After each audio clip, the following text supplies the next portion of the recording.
नमस्कार, मैं आचार्य अनिल सोनी आप सभी का स्वागत करता हूं अपने प्रोग्राम में। आज का जो मेरा मुख्य विषय है वो है आप सभी के सवालों का हल।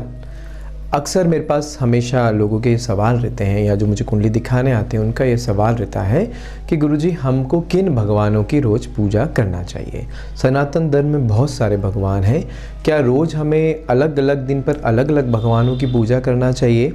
क्या हमें ग्रहों की पूजा करना चाहिए? क्या हमें रोज़ गणपति जी की पूजा करना चाहिए? क्या रोज़ हमें सिर्फ सूर्य को जल चढ़ाने से ही हमारी सारी पूजन हो जाती है? इस प्रकार के बहुत सारे सवाल, या कभी हमारे मन में ये भी सवाल बहुत सारे आते हैं कि हमारे इष्ट देव कौन हैं, कौन हमारे इष्ट देव हैं, किन की हमको पूजा करना चाहिए। इस प्रकार के सवाल हम सभी के लिए बड़े ही प्रश्न खड़े कर देते हैं कि रोज़ हमें किन भगवान की पूजा करना चाहिए। क्योंकि हम आए दिन ज्योतिष के माध्यम से भी बताते हैं कि चलिए आप सूर्य को जल चढ़ा दीजिए, आपकी एक ग्रह की समस्या दूर हो जाएगी। आप शिव जी को जल चढ़ाएँ या भगवान विष्णु के मंदिर जाएँ या माता रानी को ये चढ़ा कर आएँ। इस प्रकार के हम भी काफ़ी सारे अलग अलग देवताओं के शरण में जाने के लिए उपाय देते हैं कि आपको इन ग्रहों से संबंधित लाभ मिलेगा। लेकिन अगर आप रोज़ाना सामान्य रूप से पूजन करना चाहते हैं और जिनका एक उद्देश्य होता है कि सिर्फ हमको रोज़ किन भगवानों की रोज़ पूजन करना चाहिए जिससे हमें सभी पूजा का फल प्राप्त हो और सभी भगवानों की कृपा प्राप्त हो, ऐसी कौन सी पूजा, ऐसे कौन से भगवान का ध्यान करें जिससे सभी प्रकार के भगवानों की पूजा का हमको फल मिले। सनातन धर्म के जितने भी सभी देवी देवता हैं उन सब की पूजा एक ही बार में हो जाए। ऐसा कौन सा देवी देवता है या ऐसे कौन से पूजा पद्धति का नियम है जिसको करने से हमें सभी भगवानों का फल और रोज़ाना पूजा में हमको लाभ मिले। तो पहले आप उदाहरण समझिए कि पंच तत्व होते हैं, ठीक है ना। जिस प्रकार से आपकी ये 5 उंगलियां हैं, ठीक है, अगर आपके हाथ में एक उंगली नहीं रहेगी तो ये हाथ पूरा नहीं खिलाएगा, यानी आप किसी भी चीज़ को आसानी से नहीं पकड़ पाओगे। या पूरी 5 उंगली नहीं हो तो ये आपका हाथ नहीं खिलाएगा। उसी प्रकार इस संसार को चलाने के लिए पंच तत्व होते हैं, जैसे कि पृथ्वी हुआ, आकाश हुआ, सूर्य आकाश हुआ, जल हुआ, वायु हुआ और अग्नि हुआ। ये 5 प्रकार के पंच तत्व हैं। ये शरीर पंच तत्वों का है और इसी में हमको विलीन हो जाना है।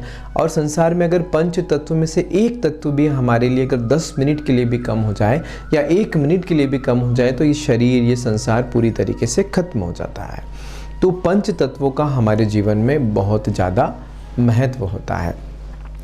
अब हम पंच तत्वों को क्यों अभी देवताओं के साथ में जोड़ कर रहे हैं ये समझें, क्योंकि सृष्टि में इन पंच तत्वों का ही समावेश है और हमको रोज़ इन पंच तत्वों को धन्यवाद देना चाहिए। क्योंकि हम किसी भी रूप में पंच तत्वों को धन्यवाद नहीं दे पाते हैं क्योंकि हमको ये समझ नहीं आता है। तो इसी प्रकार सनातन धर्म में पंच देवों का स्थान दिया गया है।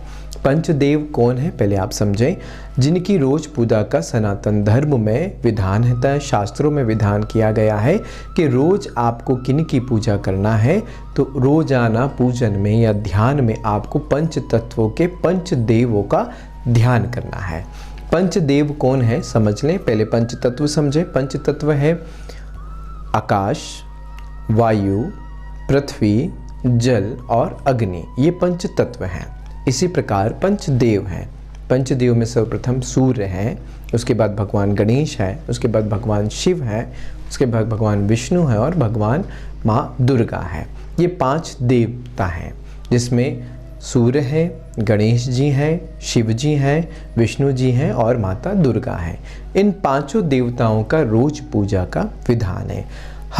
हर देवता एक एक तत्व के जो है प्रतिनिधित्व करते हैं। ये तत्व आगे पीछे भी हो सकते हैं, जैसे कि जल तत्व के देवता भगवान गणपति जी को माना गया है, आकाश तत्व के देवता भगवान विष्णु को माना गया है और अग्नि तत्व के देवता माँ दुर्गा को माना गया है, पृथ्वी तत्व के देवता भगवान शिव को माना गया है और जो है वायु तत्व के देवता भगवान जो है सूर्य को माना गया। ये तत्व आगे पीछे भी हो सकते हैं।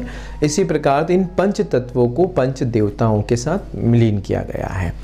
जब हम इन रोजाना जो हमको पूजा करना है वो ये 5 तत्वों के पंच देवों की रोज हमको पूजा करना है। सर्वप्रथम हमको सूर्य को जल चढ़ाना चाहिए, उसके बाद भगवान शिव जी को जल चढ़ा कर आना चाहिए, मंदिर में चढ़ाएं या घर पे चढ़ाएं। उसके बाद भगवान गणपति जी का ध्यान आपको करना है और भगवान विष्णु जी का ध्यान करना है और माँ दुर्गा का ध्यान करना है। तो ऐसे में जैसे सूर्य को अगर हम जल चढ़ाते हैं तो सभी प्रकार के ग्रहों को एक बार में, क्योंकि सभी ग्रहों के प्रधान ग्रह हैं, जितने भी ग्रहों से संबंधित समस्या बन रही हो तो सूर्य को जल चढ़ाने से, नियमित सूर्य को जल चढ़ाने से सभी ग्रहों की पूजा हो जाती है। उसके बाद भगवान गणपति जी का ध्यान करने से, ओम गणेशाय नमः बोलने से जितने भी पृथ्वी लोक पर या देवलोक के जितने भी गण हैं उन सभी गणों की पूजा हमारी तौर से हो जाती है, क्योंकि सभी गणों के प्रतिनिधित्व करते हैं भगवान गणपति जी। और उसके बाद मृत्यु लोक के देवता भगवान शिव हैं, तो रोजाना शिव जी को 1 लोटा जल चढ़ाने से शिव तत्व से संबंधित जितने भी देवता हैं उन सबकी पूजन हमको प्राप्त हो जाती है। उसके बाद हम जो है चौथे दिन भगवान विष्णु जी का ध्यान करते हैं। भगवान विष्णु जी के निमित्त तुलसी का पत्र चढ़ाते हैं, शालिग्राम की पूजा करते हैं। तो भगवान विष्णु के जितने भी अवतार हैं, भगवान राम, भगवान कृष्ण, जितने भी पूरे 12 अवतार हैं उन सभी की भी पूजा एक बार में हो जाती है। अब रहा पांचवा तत्व के यानी पांचवें देव भगवान दुर्गा। माँ दुर्गा की पूजा करने से जितने भी देवियाँ संसार में, जैसे राधा है, माँ दुर्गा है, माँ लक्ष्मी है, माँ सरस्वती है, माँ काली है, इन सभी की पूजा हो जाती है।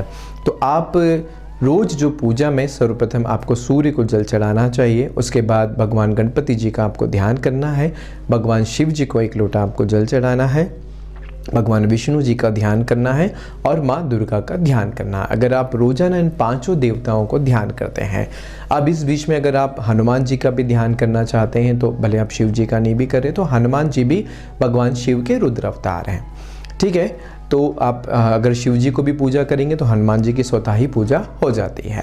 उसके बाद अगर आप किसी भी देवी की पूजा करते हैं, चाहे आप राधा जी की करें, चाहे आप लक्ष्मी जी की करें, चाहे आप जो है सीता माता की करें, किसी भी देवी की आप अगर रोज़ पूजा करते हैं तो 5 तत्व में वो देवी भी इसमें शामिल हो जाती हैं। तो इसलिए सरल रूप से अगर आप भगवान के मंदिर में बैठे हैं तो आपको इन 5 का ध्यान रोजाना करने की ज़रूरत है। अगर आपने इन 5 तत्वों के देवताओं, 5 तत्व के 5 देवताओं का रोजाना ध्यान कर लिया तो समझ लीजिए आपको सारे 9 ग्रह ठीक हो जाएंगे। जितने भी सनातन धर्म में सभी देवता हैं, सभी के किसी न किसी रूप में आपके इन 5 के रूप में पूजन हो जाएगी। और उसके बाद सबसे बड़ी विशेषता ये हो जाएगी कि हम जो पृथ्वी पर ये संसार जो चलता है, जिन तत्वों को, उनका रोज़ हमारे तौर से एक धन्यवाद होता है, क्योंकि हम किसी भी पंच तत्व का या प्रकृति को धन्यवाद नहीं देते हैं।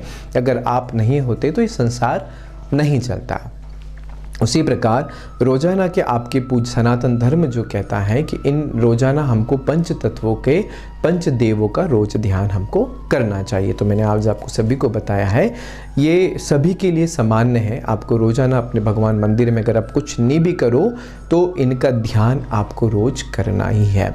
कोई भी अनुष्ठान हो, कोई भी पूजन हो, सनातन धर्म में इन पंच तत्वों के या इन पंच देवों का ही पूजा का विधान बताया गया है। और अगर आप इन पंच तत्वों की या इन पंच देवों की पूजन करते हैं, इन पंच देवताओं का ध्यान करते हैं, तो उसी प्रकार आपको संसार की सभी चीज़ें प्राप्त आपके हाथों में। जिस प्रकार से अगर हम 5 उंगलियों को एक साथ बांधते हैं तो एक मुट्ठी बनती है, जिससे हमको शक्ति प्राप्त होती है, ताकत प्राप्त होती है। उसी प्रकार जब हम इन 5 देवताओं का ध्यान करते हैं तो हमें भी एक शक्ति और एक ताकत प्राप्त होती है, और इन ताकत से हमारे जीवन में एक ऊर्जा प्राप्त होती है। तो रोज़ाना आप अपने आप को ऊर्जा से भरपूर चाहते हैं और सभी देवताओं की एक बार में पूजा करना चाहते हैं, और रोज़ाना आपके पूजन में कोई संशय आपको लगता हो तो ये सारे संशय निकालकर रोज़ाना आपको अपनी पूजा पद्धति में इन 5 प्रकार के देवताओं का रोज़ ध्यान करना अति आवश्यक है। या सनातन धर्म रोज़ हमको जो पूजा विधान में कहता है, या शास्त्र हमको जो कहते हैं कि किन की रोज़ पूजा करना चाहिए, तो ये 5 देवताओं की, पंचदेव की रोज़ हमको पूजा करना चाहिए। एक बार फिर से पंचदेव का नाम सुन लीजिए। सूर्य सबसे प्रथम पंचदेव हैं, उसके बाद भगवान गणेश, उसके बाद भगवान शिव, उसके बाद भगवान विष्णु और उसके बाद भगवान माँ दुर्गा।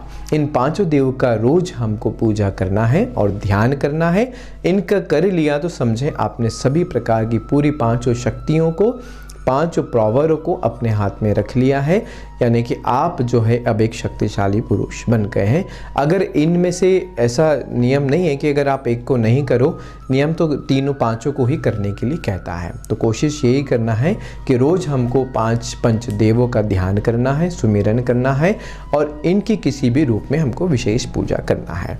अब इसके बाद अगर आप किसी भी विशेष देवता की पूजन करना चाहते हैं तो इसके बाद आप कोई भी विशेष एक देवता की रोज़ाना आप पूजन ध्यान कर सकते हैं। और अगर ऐसा कुछ नहीं करना है तो रोज़ाना आप बस पंच देवताओं का ध्यान करें तो आपकी सारी पूजा स्वीकार कर ली जाएगी और भगवान की ऊर्जा जो सनातन धर्म में जो एक शक्तियाँ हैं और जो इस संसार के प्रति आपका एक समर्पण है, इन पंच तत्वों के प्रति जो समर्पण होना चाहिए, एक समर्पण का भाव, एक शालीनता का जो भाव, इस पृथ्वी के लोग, इस प्रकृति को जो हमको थैंक्स करना होता है, वो भी हमारे इस पंच देवों की पूजा से वो प्राप्त हमको होता है। तो अगर अभी भी इसको लेकर कोई जीवन में आपको सवाल हो तो आप मुझे कमेंट्स कर सकते हैं और मुझे सवाल पूछ सकते हैं कि गुरुजी जो आपने बातें कही वो कहीं हमें समझ नहीं आ रही हो तो आप मुझसे पूछकर ये सवालों और इस बातों को अच्छे से और समझ सकते हैं। मेरे चैनल से जुड़ने के लिए धन्यवाद। मेरे चैनल को लाइक और सब्सक्राइब करें। नमस्कार।